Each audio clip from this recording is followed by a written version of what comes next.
so that it feels natural just to kind of switch Right, so quickly. you have that available whenever.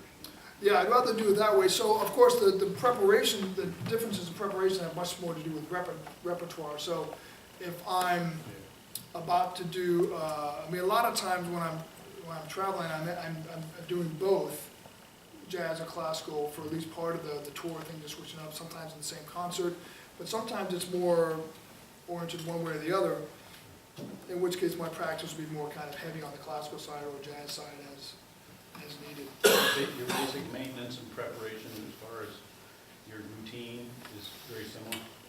Yeah, so I start with a lot of the same fundamentals all you guys do, you know. So I start off basically with James Stamp type routine materials. So I started with the mouthpiece, and I took the variation I'm doing here was stolen by a friend of mine named Jose Schafer, who was a fantastic Spanish trumpet player when he came to VCU a few years ago. So I always give him credit that this is his routine, but I'll start off with simple scales.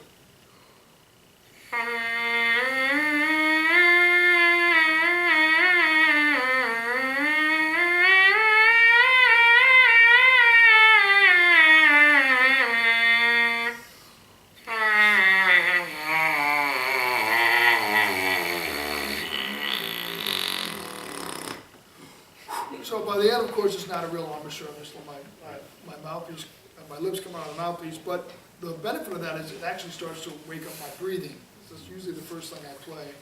And then after I've done, I go up by minor thirds until I kind of feel like I'm at the top of my range of the mouthpiece. I don't push it to where I'm straining, but I play to where I feel like that's as high as I can do right now on the mouthpiece today. And then that's when, after that, I'll do a little bit of that playing, maybe on a jazz standard in a foreign key. And after that, I go right to my bending tones. So I'll go stamp style with a little bit of variation.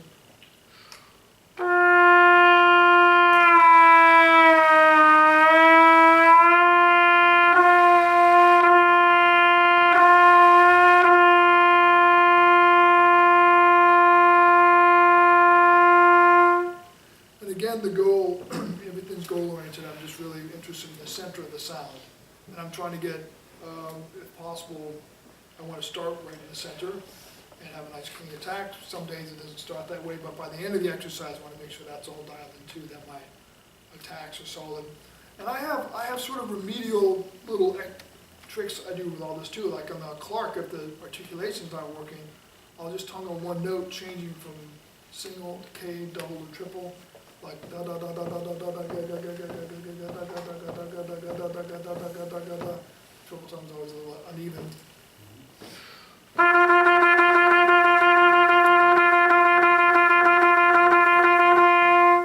And I can do different tempos, different groupings, like a 4.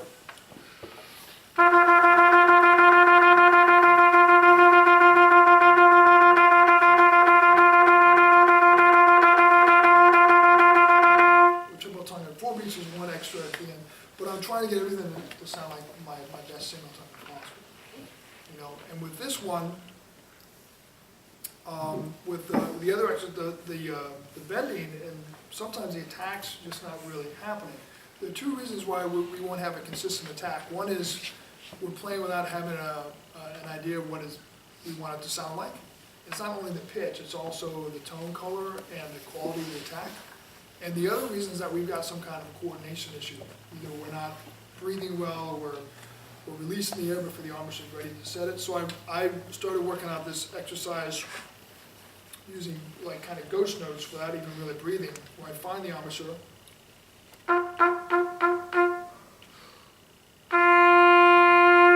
And then I try to reset and see if I can get that same kind of effect in the sound. And this is, you know, usually, of course, right in the middle of the instrument. It's pretty easy. It's more at extremes that you can find this really useful if you're playing above the staff or below the staff. But this starts to train us to, when we're playing, we're just like, we know where it is, and you breathe and release. And usually after that, I'll get into my Clark study, and after that, maybe some flexibility exercises. And I usually end up with some pedal tones. And so my goal is I'm thinking about my skill set as a trumpet player is divided into different categories between sound production, in the sense ear training, which is part of what the mouthpiece practice is about. When I start off, I want to make sure I'm really hitting the pitches very accurately and the intervals.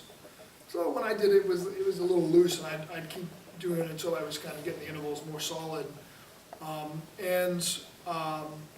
Fingers, of course, so that's where the Clark studies become very useful. I also have a whole set of specialized kind of finger exercises that I do to give a more intense workout. Articulation, flexibility, and range. And I don't really tend to practice the high register, but I practice the low register to make sure that's really resonant or working for me. But that's not necessarily a recommendation. You know, everyone should have kind of find, you know, their own mode of practicing. And if you are working on the high register and trying to improve it, you definitely want to spend time with that. I find at this stage of my playing, if my low register, middle register is solid, then I can count on the high register. I'm also not a specialist in high register playing. I'm not a lead player or someone who really kind of owns that or needs to own that side of playing. But I was speaking with Wayne Bergeron about this topic not long ago. He doesn't practice in the high register either. But I think that, what's that? Arturo doesn't either. He told No. me, I don't practice. I think, well, when Arturo says it, I'm not sure whether to believe it or not. But I do believe what Wayne says, and I think in his case, it's because he does so much playing in that register anyway. His chops are just set up for it. So he spent a lot of time practicing fundamentals and all the sort of the basics, knowing that, you know. And probably if he had a lot of time off from that kind of playing for a while, he might actually have to condition it again. Right. You know, but as it is, it sounds incredible without actually having to shed it. Yeah. Any other questions? I think these cats want to play. Okay. Any other questions for us, though?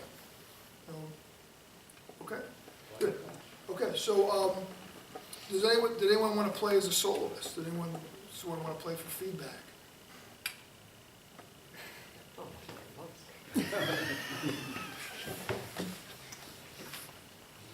No? Okay, well, we can try, all of you should be jumping up saying yes, by the way. Anytime you're in a master class with anyone, you should leap at the opportunity to play for feedback. I would, but I don't have my instrument. How come you don't have your instrument? I played tuba and I was just volunteering You earlier. can play tuba for us too, man. I'll have it on me. It'll be a welcome color change.